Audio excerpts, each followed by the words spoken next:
Mm. Hey y'all, welcome to the Devon A. Morris Unfiltered call-in show. Have a seat. Let's get ready. You have any questions? Come on, call in. Come on to that Discord channel. Do me a favor, get the unfiltered crew some finger snaps. We're ready to get started here. Mondays, 8 p.m. Every single Monday, we're here. I'm excited about it. Are you? Let's get this show started, y'all. The greatest Scrum show on earth. I'll see y'all soon. Enjoy.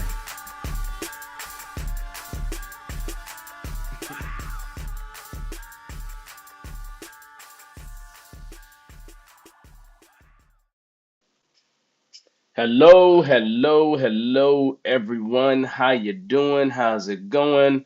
Let me go ahead and get some applause going. You don't know me, my name is Devon Morris. I am your guide on this journey. This is the Unfiltered call-in show where we talk about Scrum, Agile, and other things like that. So always a good thing. So do me a favor, if you're out there, throw me a shout out, right? Throw me a shout out. Make sure you say hi, right? Whether you're on LinkedIn or you're actually on YouTube, just throw a hi out there, right? So say what's up, say hi, so I can say hi back to you. Okay. Today we have a an interesting topic. I'm not going to say it's the most popular of topics because we've already talked about frameworks. We've talked about, some of the issues that happen with scaling. We've talked about a few scaling topics, and today's topic is going to be about scaling considerations. Whether you use a framework or not, whether the framework has these things in it, just some things to think about if you're going to be scaling is what we want to do, at least at this point in time. So that's going to be a good thing. In terms of what's going on, man, everything's great, man. Everything's great. I can't complain. I got a class today. I got a class this weekend. June I got ACSM, CSPO, CSM coming. So just got lots of stuff going. Summertime is hitting. Graduation of one of my daughters yesterday. Master's degree. So I can't complain about that. Another kid, the other daughter is out of the country. Traveling. So I'm like, this is good. The boys is doing fine. Little cousin got into the Air Force. Just good life, right? Good life. So I'm very happy about, the many things that are going down, the many things that are going on. So I'm excited, right? I'm excited. Always excited, always kind of doing things. So pluses, right? Let's see. If you're new to the show, what you should know is this, right? We talk about a topic for about 10 to 15 minutes, right?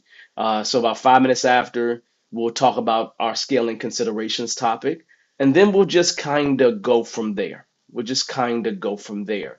And then we'll open up the floors for any questions. We have questions, we keep it going. If we don't have any questions and people just don't have it, we may shut down early. The thing is that it's this is like crazy school period time, right? It really, really is. And people are busy with their kids. The summertime is coming. And I know last year we were lightweight during the summer. Like everything went down during the summer, right? People just traveling and doing their thing. So, I understand that's what's going to happen to us now as we get into this summer. So just kind of expect that, but we'll still be here. Just FYI, and I will remind you all of this next week. Next week, I'm actually moving this session to Wednesday. Only next week because I actually I have to go have dinner with a founder of the Project Management Institute. So I'm gonna go do that next week. I've been invited out, right? So I'm about to go and enjoy that situation, and really, really have an opportunity to sit with someone who I respect, love, and care about. Never met him, so I'm looking forward to meeting him. And I'm always, y'all know I'm a PMP, so I'm always, I'm project management, cross with Scrum. So, that's always going to be one of my things. But yeah, next week is going to be next Monday. The show is moving to Wednesday. So just know that. I'll send out an email about it. I sent out an email today to let people know, and I'll schedule things early. Um, I need some ideas from you all, what you all want to talk about next, right? What are we going to talk about next Wednesday? I think I've exhausted the scaling topics at this point. So I want to figure out kind of where you all want to go in terms of any questions that you have, concerns, those kind of things. So let me go ahead and just say what's up to people, right? Before we jump at it. Patrick, it's always a pleasure, man. I appreciate you. I do. Always. Week is doing good for me, and thank you for the congratulations about family. We why do we work so hard, Patrick? Why do we work so hard, right? At the end of the day, for the vast majority of us, it's about our kids. It's going to be about family in general. If we don't have kids, most of us just aren't selfish, especially if you're involved in this world, right? If you're really involved in this world and you love what we do, like you're probably not the super selfish type. Like that's probably not you, especially if you've been around like a scrum master or something like that. You're probably not so it's one of those things where realistically, we love our family, we take care of them, and we go from there. But yeah, I don't normally talk about that stuff, but I'm super prideful right now. Just getting these kids out the door, right? Is a good thing, right? Yeah, and my other stepdaughter graduated on the same day. So let's see. Hey, TX, how you doing, man? Greetings into the world, Scrum Cut, man. I appreciate it, man. Congratulations on all the successes, man. Hey, the Morris Dynasty is real. The Morris Dynasty is real. At least I'm doing my best to make it real. As real as I can make it, right? Is what I'm doing, right? So, nothing but goodness. I love it. I just love doing life, right? Evelyn, how you doing? How's life treating you, Miss Evelyn? Hopefully it's treating you amazing, swell, with all kinds of greatness. You're doing wonderful and great stuff over there. Nothing but goodness. Yeah, it's kind of nice to have kids that, you know, got two of them graduating the same day and they got things to do. Like they got things to do, like they got things in life to do, like they going down their paths. It's really nice to see that, right? So that's pluses. Thank you, Cynthia. You was in class today. Look at you. Welcome, welcome, welcome, welcome, welcome. I messed up and didn't send her the link last week. So, that being said, we're good. So let's go ahead and start talking about the topic of today. And I think that most of these things, many of you that are involved and been involved with this whole Scrum thing, you probably have answers to these things that I'm going to throw out here already, right? But just things to talk about and things to consider when scaling, because a lot of times people, I do not scale with a framework that exists, right? I try to customize whatever that's going to be and kind of move forward in that manner. So as we start thinking about this, let's talk about these scaling considerations, right? So I'm going to go ahead and I was going to show you something, but it disconnected. So let me try this one more time. Let me reconnect my stuff here because I want to use my iPad just in case I need to write a little bit. Okay, in case I need to write a little bit. So let me let this thing get itself started. And you see that window showing up, which means we're good to go. So in terms of scaling, let's talk about some of the considerations that you would need to think about. This is episode 20. You all, at least for this year, just remember next week is going to be on a Wednesday instead of on a Monday. And I, again, will remind you once again. But here's the deal. The first statement really is what is scaling, right? And when I think about scaling, I think about adapting agile related values, principles, and frameworks for larger, more complex initiatives. Okay. And I'm being really agnostic of any particular framework because you can utilize any of the frameworks to help you with scaling, right? All of them are viable in terms of helping you to scale. But you'll find in general that most scaling, the biggest consideration that people think about is multiple teams working together toward some common goal, right? And if you remember, we talked about last week or the week before some of the most popular scaling frameworks: large scale Scrum or less, disciplined Agile (DA), scaled at Scrum, Scrum at scale, I should say, and then the scaled Agile framework. All these things are being utilized. There's pictures of them right there, right? So when you start thinking about scaling, you got to say to yourself, there is some reason why you're trying to scale, right? And you don't need to scale. If you got one team, you probably don't need to scale. right? Would you need to have scaling activities if you got a release with a bunch of other people that maybe not Scrum teams and you got to find ways to connect? There might be some scaling activities that you need to do in terms of that. Could very well be, right? Because communication becomes key at that point, right? So could you need some of these things if it's only one team? Absolutely. But classically, in this situation, we're talking about lots of teams. We're talking about lots of complexity. We're talking about the need to meet a common goal, is what we think about when we classically think about scaling. Now, scaling over the years, especially in the beginnings of Agile, was not a big topic. It just wasn't a big topic, right? It wasn't something that we as Agilists were thinking. We always say, hey, just get the basics down. And most organizations can't get the basics down. So what's the point in going any further? Um, and that's was most of our attitudes, right? Literally, most of our attitudes was exactly that, right? However, things don't always work that way. A lot of organizations, especially large companies, was looking for solutions.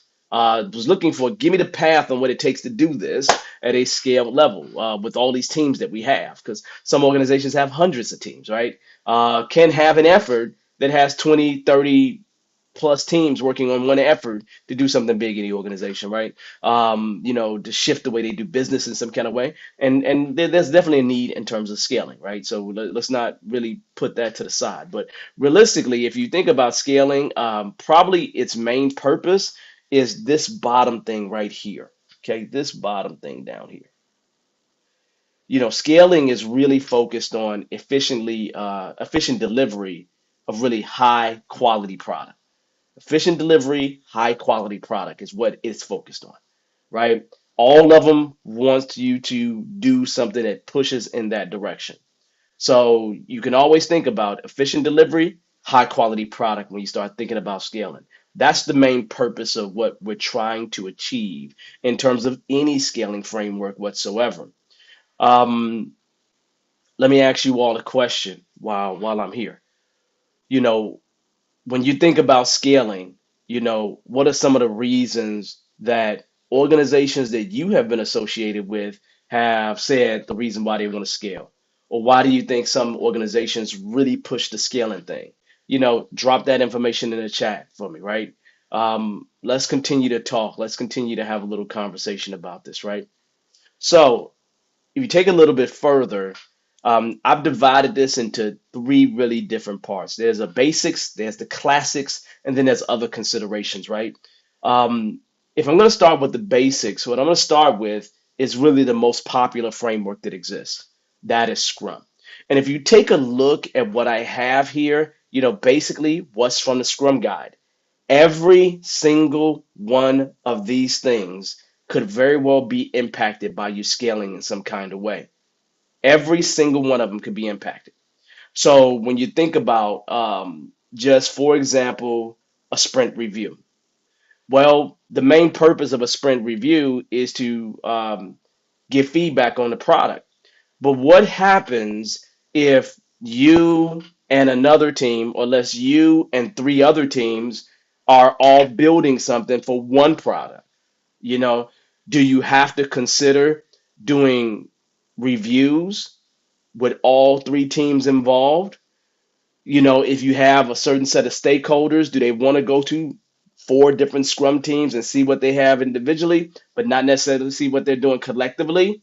So how do you really scale, your reviews, sprint reviews, but your reviews in general, or basically how you get feedback from the stakeholders? How do you scale that, right? When you think about retrospectives, how are you going to scale retrospectives? There's lessons learned amongst each team, but what happens with the interconnections between teams? How do you deal with that situation, right? Or all of the interconnections between the four, example teams that I'm talking about, just making up, right? How do you deal with that? So you're going to have to scale. What about planning? you know, if you're planning, right, and you got, four teams that kind of working towards some big objective, do you have to make sure you're not stepping on each other's toes? Is there some collaboration that's needed? Is there handoffs between you and them in any kind of way? Do you combine at a particular point based on your things like your definition of done? Do you need to have a shared definition of done across these four different teams? These are things that you have to think about in terms of scaling. But when I say this to you, I'm really just talking about basics of Scrum. You see the definition of done there, right? If you have if you have multiple teams that feed into each other, then you got to make sure that those definitions of done connect, right? One definition of done is another team's definition of ready, right? If they got the same skill set and delivering features you may be able to combine, in a particular environment. What about testing at that level? How do you deal with those things, right? You're gonna have to deal with those kind of stuff all the time. How do you deal with the architectural elements in terms of combining things, right? How do you deal with two or three different product owners? So let's just say four product owners, right? I'm used to in those situations having a chief product owner, right? How do you deal with the scrum masters working together? All these things become part of what you need to do. I see Tage is saying that the actual global teams, right? Distributed teams working on their PBI that are mutually exclusive. These are thoughts that you need to think about, right? But when you look at this basic scrum, this is the basic scrum right here. When you look at this, all of these things that you see on the screen becomes considerations for you to think about in terms of scaling. You really cannot get around it. You can't run from it because it's just a part of what you have to deal with. And again, I would be thinking about establishing a pool for whether we need these things or not. But the idea is that you're trying to have more transparency, more opportunities for inspecting, and more opportunities to be able to adapt. You're still living by the pillars, but the idea is that all those scrum things you'll have to scale. Let's just say you got some teams doing Kanban, right? In terms of explicit policies, right? What kind of policies do you need to set, not just amongst teams, but across teams, right? These are things that become important for you to think about, right? The value stream and improvements that you're going to make. Are you going to have a regular cadence on retrospectives? If you're going to put those things in, right? In terms of prioritization of a product backlog, you still got to have people order a product backlog or a list of items. So when you get multiple teams, I'm just saying four, then you're going to have to consider everything in the basic framework that you're using. You got to consider everything. Okay. And that's just the basics, right? But let's go beyond that. Let's take this up a notch, right? Let's take this up a notch, right?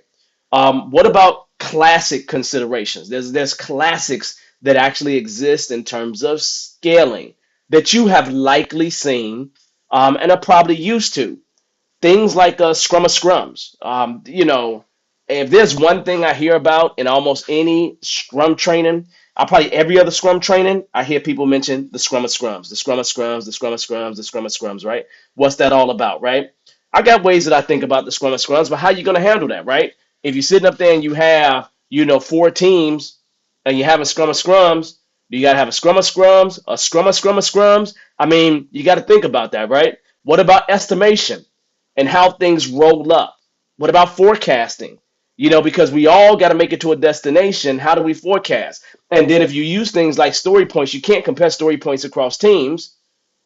How do you deal with capacity across these teams, right? What about scaled backlog management?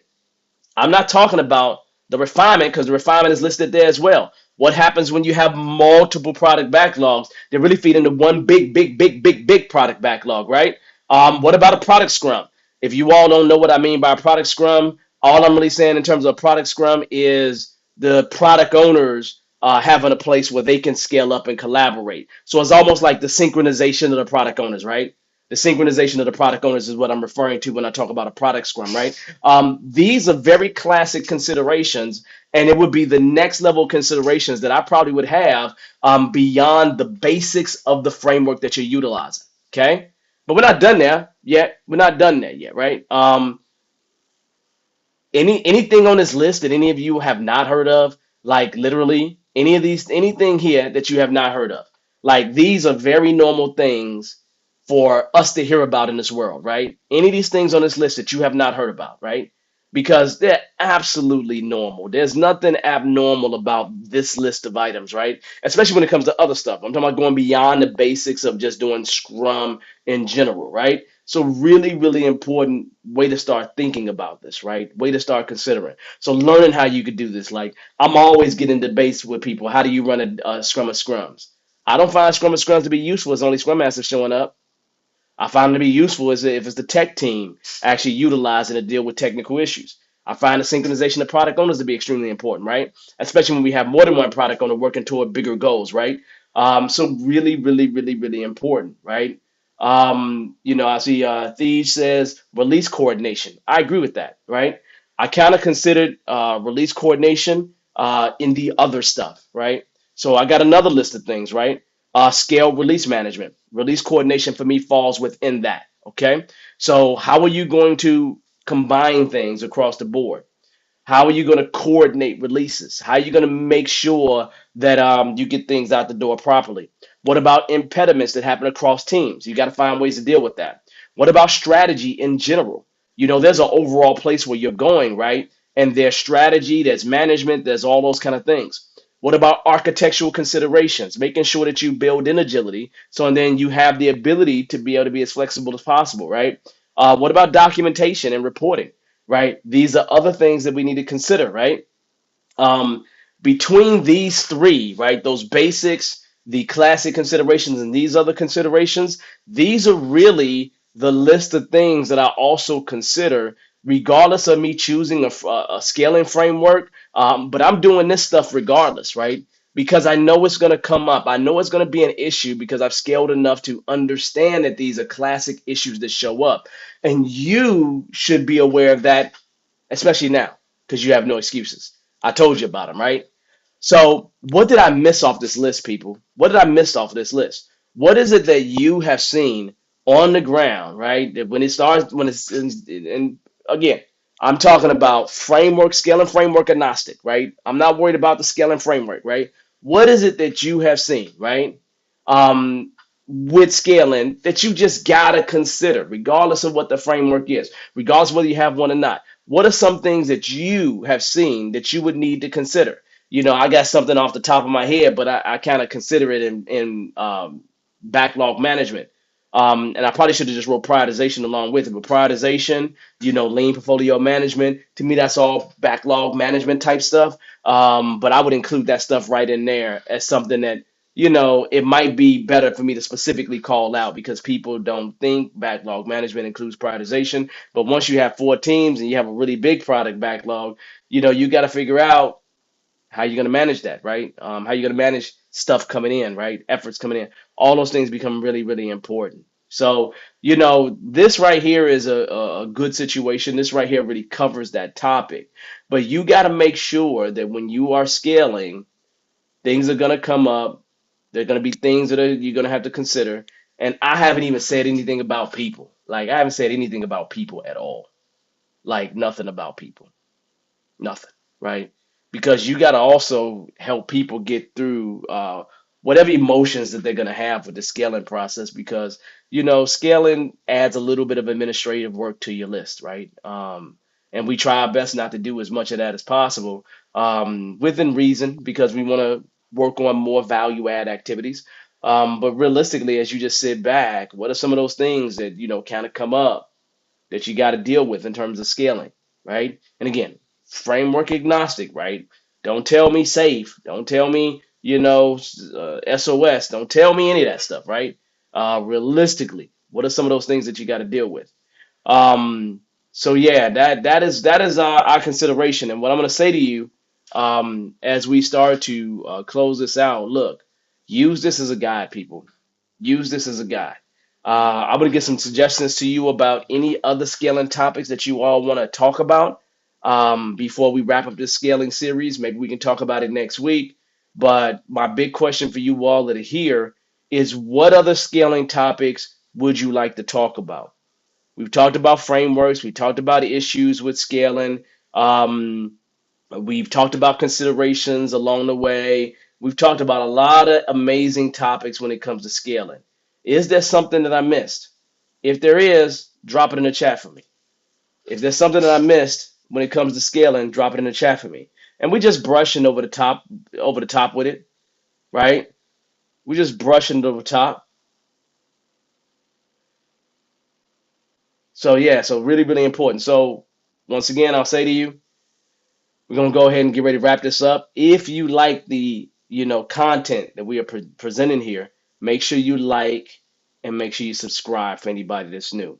Um, like and subscribe, turn on notifications so you at least know when I start 10 minutes prior, you can show up a little bit early there, right? Let's see. In terms of topics, I'd like to hear about, let's see. Let me just throw this on the screen. How you doing, Philip? Hopefully things are going well with you. I'd like to hear about tailoring, scaling methods based on the people who are doing the work. That's a very interesting topic. My only thing about that is that it's customization, and I assume it's something that you always do. It's something that I always do. It's customize things to make them work better for the people that are doing it. And I would just expect that to happen naturally. But that's definitely something that we can definitely talk about in the future. So I like that topic, right? I don't have the LinkedIn folks on this side, but what Thee just said, and what I'm gonna do is I'm just gonna throw it out here so then you all can see it. What Thee just said is da-da-da, da-da-da. I'm going to put his name right here. Boom, boom, boom. Said this right here, and I'm going to go ahead and just highlight it, right? Managing communications and agenda.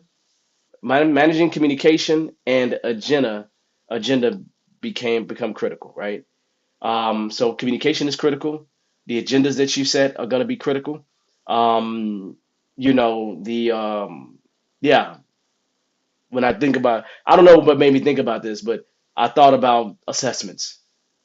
Like I thought about assessments. Don't ask me why I thought about assessments, but that just made me think about assessments. Don't know why. Cynthia, we all scaling is realistically is what we talked about in the very beginning. If you go ahead and take a look at what I have here, all scaling is, and again, I'm going to do this in red. It's this right here.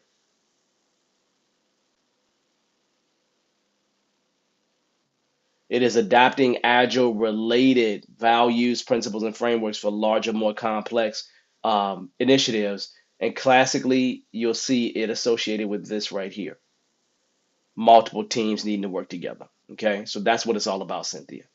Okay, so really, really great, great, great question. Okay, now let's see. Yeah, scaling is basically increasing the number of teams working toward an objective. Absolutely. Good way to put that, Patrick. I absolutely love the way you put that. And that's classically how we think about it. Like it's characterized by that pure thing. Multiple teams working towards some objective.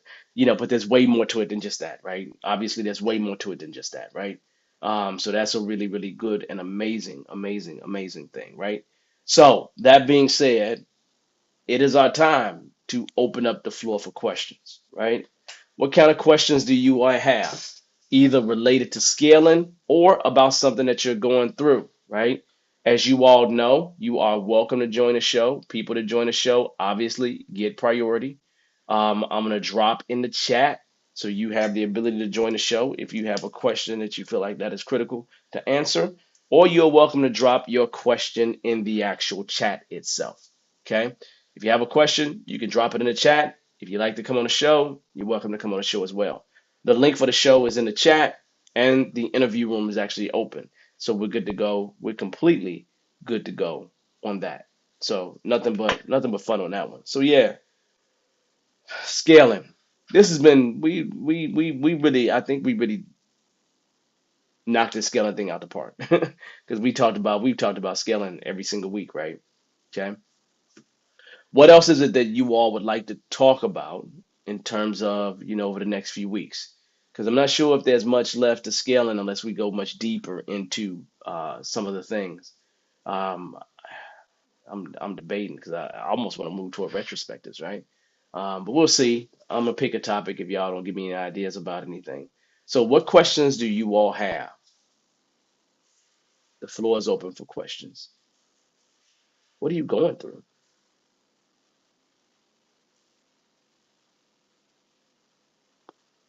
Unfortunately, I ain't got no water on me. I was looking for water. I drank all my water for the day. So I'm like, this is a whole problem. It's just a whole problem. You know, how do you deal with this whole problem? I don't know. I'm finding ways to deal realistically. but I have, I obviously have fun doing this, right? So questions, or y'all just wow. I mean, I'm gonna tell y'all the truth, right? 2023 has been extremely busy for me. Like I just finished a term for the PhD program, and it was about quantitative, statistics, right? Advanced quant, right? And so learning how to deal with these different statistical tests, right? Learned a whole lot, really did learn a whole lot. I'm almost looking forward to dissertation because I'm looking forward to applying some of this stuff and actually figuring out how I can really, really do this on whatever topic I decide to. I think my topic is going to be related to uh, executive coaching and agile, somewhere in that range. I'm trying to find my sweet spot. So the good thing, also just ultimately a good thing. So Philip has jumped out here. I really like retrospectives. The question is how is how important do you feel it is to come out with action items? Um, I'm gonna just add and extend that actionable action items. Okay. I think I think if you have a retrospective and you don't come out with action items, you wasted your time. That's how important I think it is. If you have a retrospective and in class today, right? So I got a class today, and for you all that's been in my Scrum class, you know that I do Scrum as a part of the class. So obviously today was a 4 hour sprint. It's 4 half days. Today was that clear 4 hour sprint. And even though I said I need actionable action items, one of the teams came back and literally said, we are going to find better ways to manage our time. Well, that's an action item, but that's not actionable. Does that make sense? the For it to become an actionable action item, you have to really state what are you going to do to better manage your time?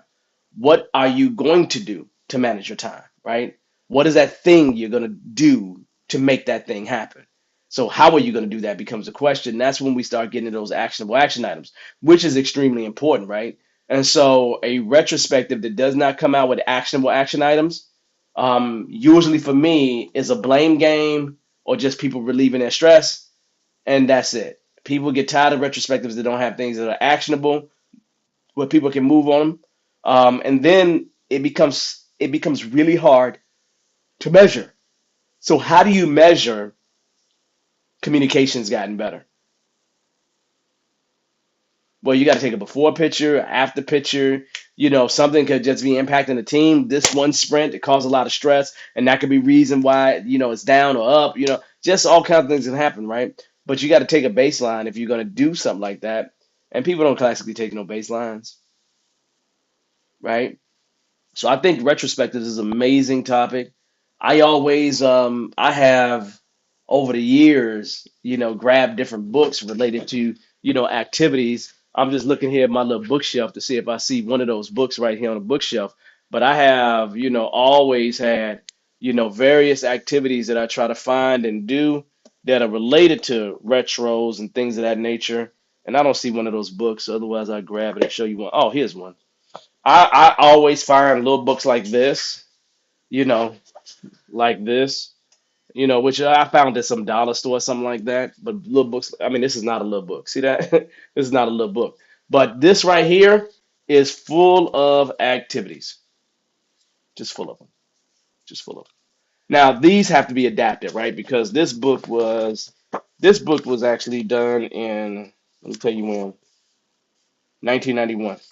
So it was done in 1991. So sign-in party, like give attendees a chance to become acquainted with each other, right? So you got the sign-in party, whole room handshake, preview review, IQ test, tying a half ones or not, creative problem solving, one step at a time, self concepts, team building activities, just lots of them, right? And so literally, I go find things like this, and I will go take activities out of here and adapt them, right? And I find that to be a beautiful thing, right? Because there's no, you got to get ideas from someplace.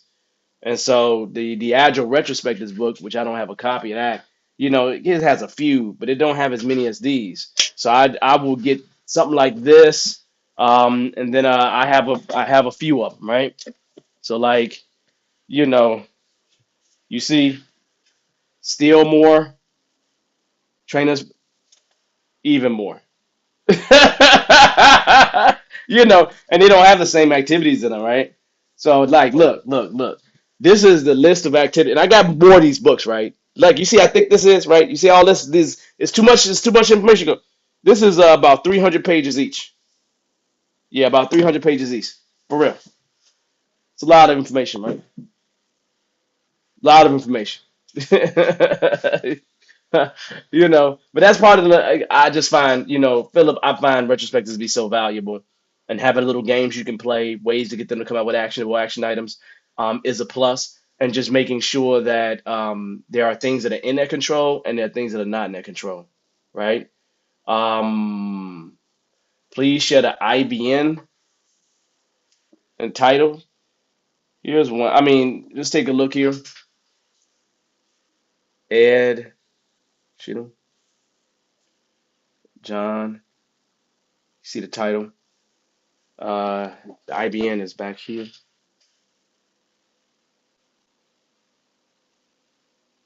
I'll read it out.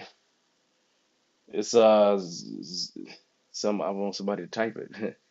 I want to type it myself, right? I see Philip has thrown it out there, right? So there you go, Philip. Thank you. So I'm gonna go ahead and throw it out there. I know Philip threw it out on LinkedIn, but I'm gonna throw it out here. Um, there you go. That's at least one of them, right? So I got all these little miscellaneous books, right? I really do, right? And they're useful for me.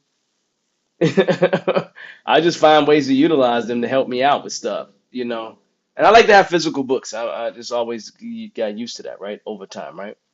So, you know, yeah. But just remember, that's 1991. So you gotta do some updates. You feel me? You really, really do. Like, don't mess around. Do some updates. Okay? Yeah, that I could write a whole book on retrospectives. Like, I really could. Yeah, I actually could. Hmm. Got me thinking now. Anyway, other questions that you all have. Other questions. Other questions. Yeah, this is just, it's just a beautiful thing. Like retrospectives is the most skipped event, and it's not one that you want to be. Well, you don't want it to be skipped, right? You don't want it to be skipped, like for real. Nah, no, no, no, no, no. Other questions. Nobody got any problems? Y'all not doing no work on the ground? What's the issue, people? Y'all making me feel like we all just too good at this. We just all too good at this agile thing. So we ain't never got no questions because we too good at it. No, I'm just joking. If you been a scrum master, you know that you're on a forever learning journey, right? Just forever learning journey. Like it's not going to stop. Like legitimately, just get over it, right? Get over it, right? Just completely get over it. No big deal. Just get over it. Is the way that I say it, right? So then I'll ask why you all are thinking about that. What topics would you like to cover? What are you thinking? Let me see.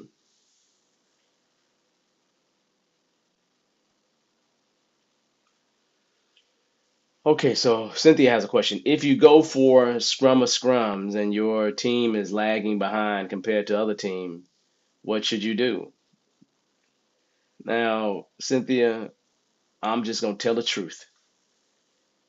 I'm gonna tell the truth. Make sure we have some transparency. And what I'm going to do is determine, based on a triple constraint, what do we need to do about it? That's it. And when I say triple constraint, I'm talking about scope, time. I hate to say resources, but resources, people. Um, we're going to evaluate it based on a triple constraint is what we're going to do and determine if we are truly impacted. If you've done things like had some buffer, didn't plan everything out in terms of super tight in terms of your release, there's ways for you to deal with that accordingly. but we're just gonna find a way to plan around it and to adjust accordingly, right? It's always gonna be a situation where some team is not doing as hot as what doing as good as what they would normally do. And so we run into these situations often, but then it becomes negotiations at that point. So then we can find ways to deal with it, right? And sometimes the answer is something we don't want it to be, but realistically, it's better for us to know realistically where we stand at and adjust ourselves accordingly. So important. So hopefully that helps, Cynthia. But realistically, it's the same thing that you would do in life, right? If you sat up here and you was cooking for 1,000 people and you was cooking 200 a day for over 5 days, and on day one only 100 got cooked for, you're gonna do some adjustments, right? You may add a few more resources so then you can pick up the pace. You may decide, look, 100 people gonna starve, so whoever don't get something just don't get none. First come, first serve. You just got to make that determination, right? And so realistically, it's something for you to think about, something you work with your stakeholders on, and figure out how you're gonna move forward. So hopefully that helps. Okay. Other questions? Yeah, I don't. Y'all know I don't make this a complicated thing, right? I really don't. There's no reason. Like, there's absolutely no reason for it to be complicated at all, at all, at all, at all, at all, right? Yeah, there's absolutely no reason.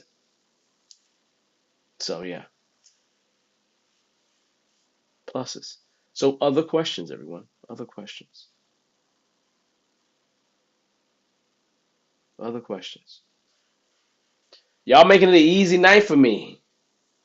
Y'all just making it an easy night for me. It's all good. It's all good by me. Okay. Other questions, because I come here to answer your questions. See my red band? I put the red band on based on I wore a pink shirt yesterday, and so I put the red band on. I don't know if it matched up, but I put the red band because it's the closest to pink I can get in my wardrobe. I just wore a pink shirt. It was cool. My daughter that graduated here, her favorite color is pink, right? So that's the reason why I did that. And you know what? I don't even think they even noticed. They said, "Yeah, Dad's just being stylish." Yeah, I would. Maybe I was being stylish because I was watching that Queer Eye for the guys. Y'all know the show I'm talking about, right? And them guys know how to do fashion. Them guys know how to do their stuff, right? They really do. I be so impressed with them, and they just be making it work, man. And I be jealous because I don't have no clue. I have no clue, and these guys they be on it, man. I be liking people that have a specialty and they know how to just max it. They know how to make it work, right? Sometimes I can't tell my left shoe from my right shoe. All right, so that being said, you need my shirt, man. This shirt right here. Yeah, it's a rugby shirt, right? It literally is a rugby shirt. There's a rugby ball on the back here. I don't know if y'all can see that. It's a rugby shirt. It literally is a rugby shirt. Like that's how we do it, right? I always get rugby shirts. I'll tell you, right? My Ken Schwaber would say you got to wear your all blacks, right? And so what I would do is I would make sure that I have black shirts, right? And I'm trying to see if I have one right here. I make sure I have rugby shirts, right? And rugby shirts that could represent, right? They could represent. I'm trying to see if I got my all blacks because I'll show you that if I got that. So I'll show you in just a second. I'm grabbing it for you because I like to wear my all blacks, period. And I would actually had a lot of all blacks, but let me grab one of them so you can see what I'm talking about in particular. Let me see if it's here. If it's here, then we're good. But yeah, it's always super amazing in terms of this. Oh, this is it right here. Yep. Let me show y'all this so y'all can see it. So what I initially did when we created Bearded Eagle is I bought a bunch of these kind of shirts. But the black ones, right? Straight Adidas, right? And these were the official ones of the All Blacks. And I would get the all black shirts and then I would just get them all embroidered. So yeah, I love my shirts like this. On special occasions, I'll wear these, right? I very rarely wear the white ones. Very rarely I wear the white ones, right? I got white ones like this too. And then this is another one like the one I got on. And so I went down to these because I don't like repping other companies. And you see that this says Adidas on it. That's cool. And since I don't like repping other companies, I went to this kind of thing. So and then, you know, I'm not repping and having, these people be on it, right? Because I don't want to advertise for other people.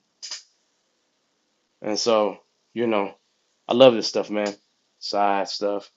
I just love it. But I had to stop. I had to stop this because I was advertising for them, and they weren't paying me to advertise for them. They weren't paying me to advertise for them. So I had to go a little different style once I just thought about it. Like, no, you're not paying me for that, so I'm not going to advertise for you for free. Just ain't gonna happen. You know, no, just ain't gonna happen. Yeah, I be trying to Patrick. I be trying to be stylish, but I'm horrible at it. I'm like literally horrible at being stylish. It's just not something that I just when you grow up broke, man, you wear what you gotta wear. You wear your hand me downs is what you do. Well, I was the oldest, so I was able to hand me down. I was the oldest, so I was the one who was able to hand me down. Oh, that's crazy, right? Yeah, years ago, when you were Scrum Neophyte, by chance, do you remember one or two of your most difficult questions posed to you during an interview?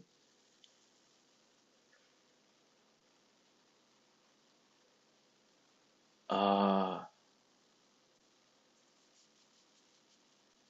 I actually don't, man. Thinking. What was one or two questions that was posed to me if you had zero previous years of experience? I have a different path, and so I don't know if I truly had that path. In the beginning, like when I came into Scrum, it was really early on. It was early on, not super early on, right? It was in 2005. Um, but I started doing Scrum at State Farm, and I was at State Farm already, so that was an interview opportunity. For me, back in the day, the biggest questions that they would ask me, that was probably the hardest questions for me to deal with, is they wanted to see if I was going to be a Scrum purist. So, not that there's a particular question. They wanted to see if I was going to be so dogmatic with Scrum that they could not work with me. And they would ask questions around that, and they would ask questions about what I knew in terms of Scrum in general. So, put that question aside. That's easy. The being a Scrum purist was really the toughest of the questions, right? Because what they were really saying to me fundamentally is we do not do perfect Scrum here. And we want to see if you're going to come in here and try to do perfect Scrum or not. Because we don't need perfect Scrum. We need to deliver, right? We don't want to have that conflict happening, right? And so when I was going to Capital One, that was probably really one of the hardest questions because with me learning from Ken Schwaber, he's really dogmatic about his thoughts in terms of Scrum and you doing ideally what it's supposed to be. In the real world, I never found that to be true. That you can be that dogmatic with Scrum, without causing a bunch of rifts. So I really think that the one hardest question was me around the purest nature of me being involved with Scrum and if I was going to be pure to the ideology. And again, they did not want me to be pure to the ideology. So it's a little bit deceptive because you're thinking that you want to make sure you tell them the greatest things about Scrum and that you know it, but that wasn't what they were testing out. So I would say to UTX, my path was definitely different, because I went from I interviewed I interviewed every place, but most places I went there based on a recommendation. Somebody else had went there prior to me. So like when I was at Capital One and went to USA, the guy left Capital One, went to USA, and then he gave them my name and he called me and said, "Listen, just listen to them, see what they got to say." So that was a little bit different. And so realistically, you start building a reputation for yourself. But with 0 years of experience, the biggest problem I had was around, am I going to be a purist when it comes to Scrum? Because they people want you to do other things, right? Beyond that, right? Um, and interviewing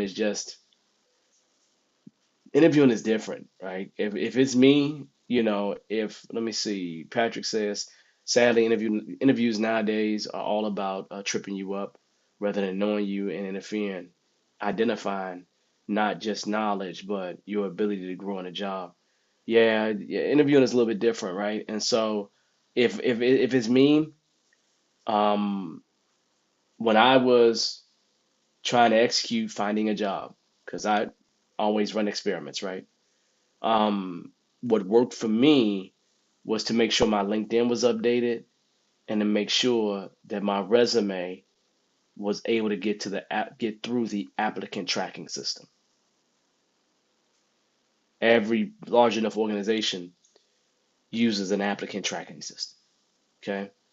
Um, and getting through that was really the thing that I thought was the biggest thing about today's resumes and getting in front of somebody is getting through the ATS.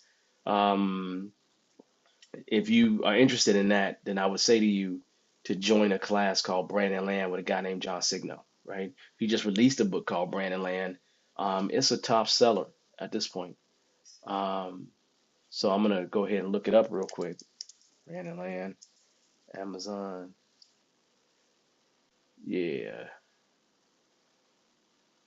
there we go. So what I'm gonna do is I'm gonna grab this link for you all, and this is his book, and he still does classes, so you might want to do that as well. So I'm gonna drop that link for you. That might be a book you want to take a look at. Let me go over here to LinkedIn and do the same thing. Okay. Yeah. I'm going to take a look at that book, right? Um, yeah.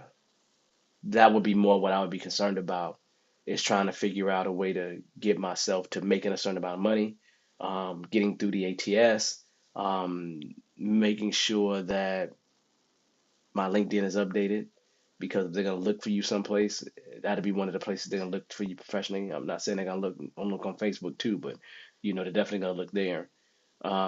So yeah, I would be thinking like that nowadays, right? You like that answer? That's good. Makes a lot of sense, right?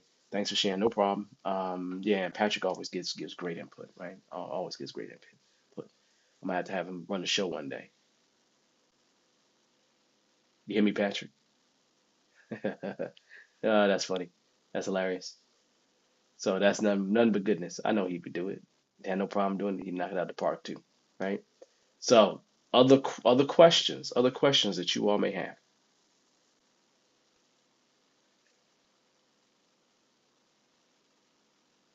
Other questions. It's a good night. It's a good night, man. I've enjoyed our time.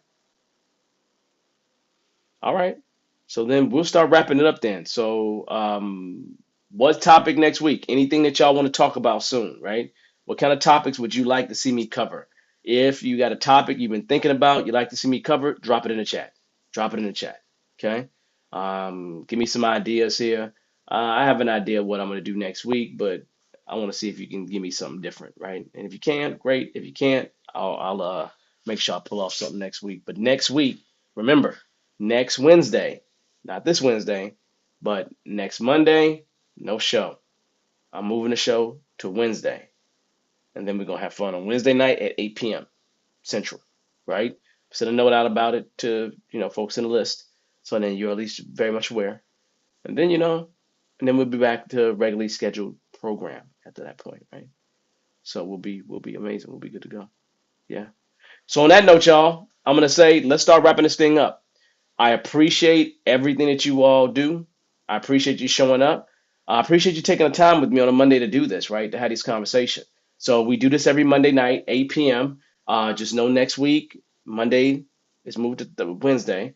And we're going to continue to do this. So just know, always come back. Make sure you like and subscribe. Like and subscribe if you haven't done so already.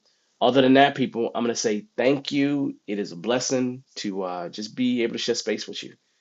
You all have a good one. I will see you next week, next Wednesday. Enjoy the rest of your week. Thank you so much. Bye bye. Let's see.